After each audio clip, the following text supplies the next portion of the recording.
I was genuinely going to get my nipple pierced. That's so exciting. But and actually, only thing happened because you can't. The first time you get your nipple pierced, there has to be quite a fine ring, and it just didn't really look. Whereas what you really want is one of those kind of big kind of things that like a pig has on the end of its nose. So it's like it's massive, like it's a bit of piping. Like a door knocker, basically. Exactly, a door knocker. You can't go straight to the door knocker. You go this easy way out. Because then you just end up putting something through like your sort of muscle through the body. And I think for I was kind of warned off it, but I think you also spent a solid 5 or 6 days running around your underpants, like through Bestival in your pants. Yeah, and that's pretty. I mean, there's a good 3 or 4 days of Bestival where you're in your underpants running around. That's pretty committed. Yeah, I mean, I'd escaped from Ian's Hitchcock cellar, and I didn't have time to dress, so it's just like, I wasn't filming it. I wasn't filming that. I was just just me chasing him on the radio trying to get people to cut him off.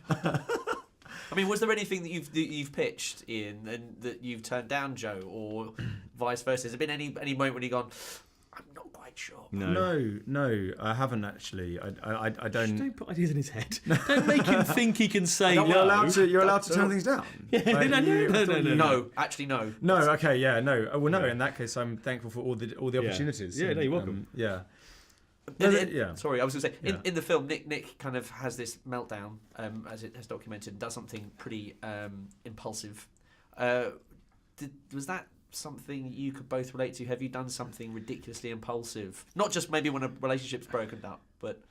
I think when I was a kid, I was very prone to tantrums and kind of like I think I know that sense of just wanting things to go back to how they were before, and like they can't go back, and that there is something kind of so doomed about that, and it's just like it's like the anger of the child. I think is the petulant anger of a child. I think I'm quite good at.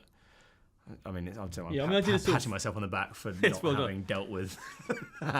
But my first girlfriend at university dumped me, and I basically I think I was in the student union, kind of did a whole take me back, and she was like, I'm literally seeing this guy here now, so I was like, no, good. Good luck to you. Good luck to both of you. So I can understand that. Yeah, because it charts a point in a lot of people's lives where there all of a sudden is no roadmap. They leave university, and then all of a sudden we've been in education our entire lives. Yes.